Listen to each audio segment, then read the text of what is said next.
We're back with part 2 of lecture 19.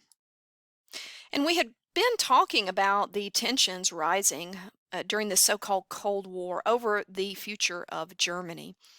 And as we move forward in time in the city of Berlin, divided as it was at the end of the war between a Soviet zone of occupation and the zone of occupation for Western powers like Britain and France and the United States, what we're going to see is a net drain of population from the Soviet sector moving forward in the decades following the war.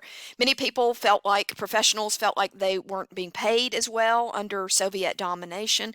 They didn't like the political repression they experienced from Moscow, so many of them kind of voted with their feet, as it were. Many of them started leaving and going from East Berlin to West Berlin.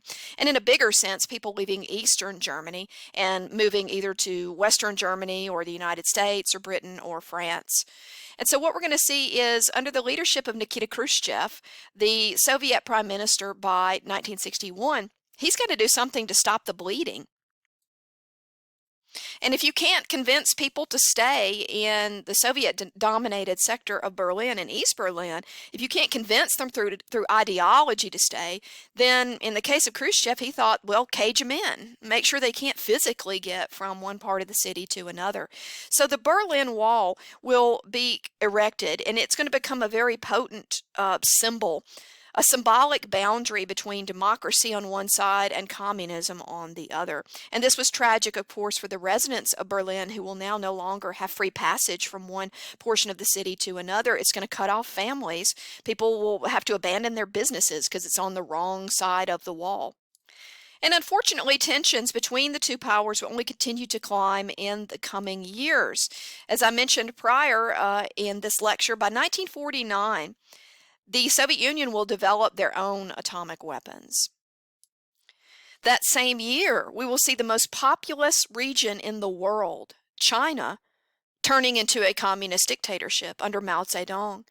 So these are two momentous events taking place within just a few months of one another in 1949.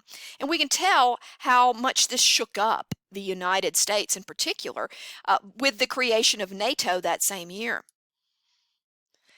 NATO, or the North Atlantic Treaty Organization, will be a mutual defensive alliance formed between 12 nations, 10 in Europe and the United States and Canada. And this will be the first time that the United States, for instance, has ever willingly sought a military alliance with another power. And so, of course, in tit for tat, the Soviet Union will respond several years later with the Warsaw Pact in 1955, an association of 8 communist states. So in other words, well, if you can have allies, we can have allies too. It's kind of inane. Well, we need to turn now to one of the characteristics of this Cold War, and that is the concept of proxy wars. And the first good example of a proxy war in the Cold War was fought between the North Koreans and the South Koreans, with ample assistance on either side given by the United States and its Western allies helping out the South Koreans, as well as China and by extension the USSR helping out the North Koreans. Now, how does this war between two parts of the Korean Peninsula break out?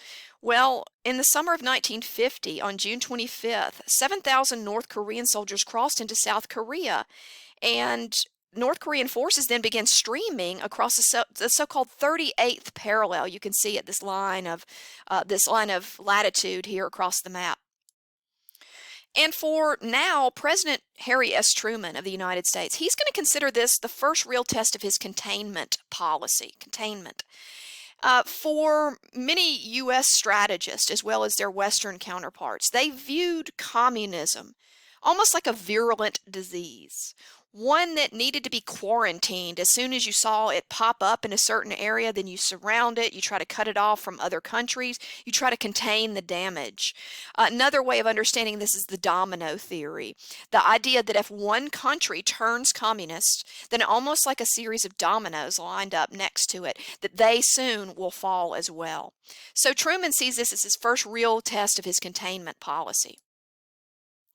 The United States reacted to the news of the invasion by immediately taking steps to convene the UN Security Council. They went to the United Nations and successfully got a police action. So you're going to have a multinational force of individuals, members of the United Nations, that are going to be sent into South Korea to try and support it against this North Korean aggression. But remember, the stakes are higher now. Remember the principle of MAD, or mutually assured destruction? On both sides, they now have access to nuclear weapons. So if this thing spirals out of control, it could be game over for the globe, right? Not just the Korean Peninsula. So the war went back and forth. In July of 1951, after 13 months of fighting, the two sides began armistice talks, which dragged on for several more years. After Stalin's death in March of 1953, the new leadership in Moscow moved much more rapidly towards trying to reach a peaceful agreement here. A ceasefire was ultimately signed on July 27, 1953. But the human cost of the Korean War was still catastrophic, even if it didn't last all that long. What we're going to see is that estimates of casualties vary widely, but there's good reason to believe that besides the 3.5 million military dead, wounded, or missing on both sides, more than 2 million Korean civilians died, with the bulk of those perishing in North Korea. In the end, the border dividing these two countries remained exactly where it had been before the North Korean invasion, and even today, the 38th parallel remains one of the most heavily policed and tense regions of the world. More Cold War tensions will erupt in the next decade, this time in the Western Hemisphere, under the presidency of John F. Kennedy. And in the case of Cuba, we talked about them in a prior lecture, the Cuban Revolution of 1959. Ultimately, Fidel Castro is going to reach out to the Soviet Union for some help. And we're going to see that for U.S. military planners, they consider it intolerable that there is a Soviet-backed state this close to the American homeland. Okay, you're only talking about 90 miles from the northern coast of Cuba to the southern tip of Florida. And they consider this to be completely unacceptable. Therefore, in October of 1962, when President Kennedy was informed of a U-2 spy plane's discovery of Soviet nuclear-tipped missile silos in Cuba, he said, no, it's not going to happen, not in the backyard of the United States. By this point, as you can see from the map, these missiles are capable of reaching very long distances. So any Soviet nuclear weapons installed on the island of Cuba could easily, take out huge population centers in North America. What we will see is President Kennedy is going to send U.S. ships down to surround the island of Cuba to make sure that the missiles that were currently being shipped from the Soviet Union to the island of Cuba, that they were not be allowed to land. What we see is a U.S. naval blockade of the island of Cuba.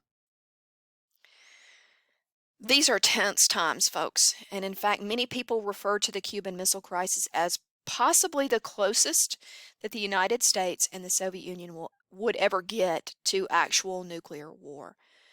They are aware of the principle of MAD. Of course, they don't want this to happen, but Kennedy feels like he's got to take a strong stance against his counterpart in the Soviet Union, Nikita Khrushchev. So a tense couple of weeks will pass in which neither side seemed inclined to back down. Ultimately, what we will see is Khrushchev will come to realize that Kennedy was not going to let his ships pass, and he will order his ships to return back home to the Soviet Union. Now, publicly, this looks like a clear victory for the United States and President Kennedy, but secretly, we'll see that Khrushchev will demand that the United States remove the nuclear weapons in Turkey that were already pointed at the Soviet heartland. In other words, he basically called Kennedy a hypocrite. You don't want these nuclear weapons on your doorstep while you already have nuclear weapons in Turkey aimed at us. So we're going to see that fortunately cooler heads will prevail. Now let's take a look at one more proxy war during the Cold War, and that's the events taking place on the ground in Vietnam after World War II. Now, before the Second Global War, Vietnam had been part of the French Empire. They had been colonized by outsiders, actually many, many different times throughout their history. And then during World War II, the people had been overrun by yet another foreign power, in this case, the Japanese. And then when the Japanese retreated, the people of Vietnam looked at this as their opportunity to finally, take matters into their own hands. A new government was established in Vietnam under Ho Chi Minh, who will declare Vietnam an independent nation. However, France wanted to reclaim their former empire in Southeast Asia, and ultimately a vigorous war will be fought, a war for independence among the Vietnamese. They will help to expel the French, and they will move forward in establishing their own independent country. However, the eyes of the world are focused on this region through the lens of the Cold War. Because the struggle for the Vietnamese people for their independence, what that translated into is Ho Chi Minh and many in the north of Vietnam, they wanted to embrace a communist style government. Well, you can probably already figure out where I'm going next. For the United States and its Western allies, they don't want Vietnam to be an independent, united communist nation. Remember the principle of containment. So here we go again with another arbitrary carving of a country in half. You'll have at the 17th parallel, the line of latitude, a South Vietnamese government that will be supported by the United States and many of its Western allies, and a North Vietnamese government that will be supported by China, Communist China, as well as the Soviet Union.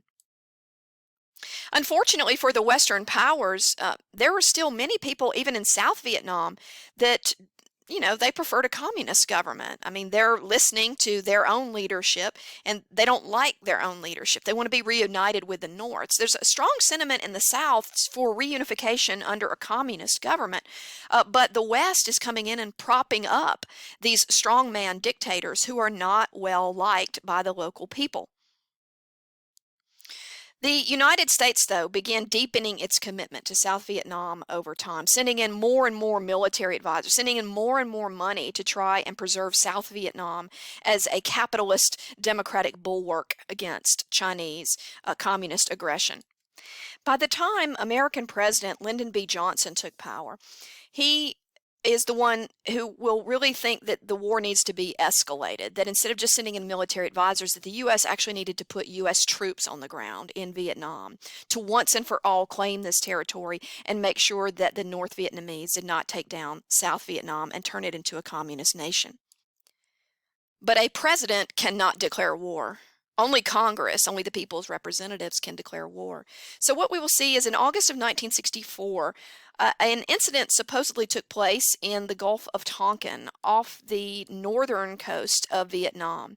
And this supposed incident involved reportedly North Vietnamese ships firing upon American ships patrolling off the coast. President Johnson will seize upon this as evidence that U.S. forces had been innocently attacked by the aggressive North Vietnamese and that he needed the authority to escalate a war in South Vietnam. Congress agreed, and the Gulf of Tonkin resolution will be passed. What this resolution will do is give the president an unlimited time frame. For however long he needs troops, he's got troops. He's able to escalate the war. He's able to fight the war without any outside permission. And this Gulf of Tonkin resolution will be used first by President Johnson and then by his successor, Richard Nixon. Yet several years into the mission, despite Johnson claiming that U.S. troops were going to get the job done, it's not happening. Why is that the case? Well, many of these troops were basically sent on an impossible mission. They're fighting in very dense jungle conditions. There are many people in South Vietnam that don't support the Americans, so it's hard to tell who's your enemy and who's your foe. In desperation, the United States will deploy millions and millions of tons of chemical weapons, mixtures such as the potent herbicide Agent Orange that will be dumped from planes to defoliate huge swaths of forest to better reveal the location of enemy troops. The U.S. will also deploy napalm against Vietnamese villages, setting them and occasionally people on fire as well. So this is going to have devastating environmental effects that will linger for decades after the end of this conflict. Higher cancer rates, birth defect rates in this region. Domestically, too, we will see a vigorous anti-war movement develop here in the United States as more and more men were shipped off overseas, and many of them never coming home. Ultimately, under Johnson's successor to the presidency, Richard M. Nixon, in 1973, the war will come to an end with the final U.S. troop withdrawal. The net result, the U.S. leaves the country of Vietnam, it reunites and turns communist.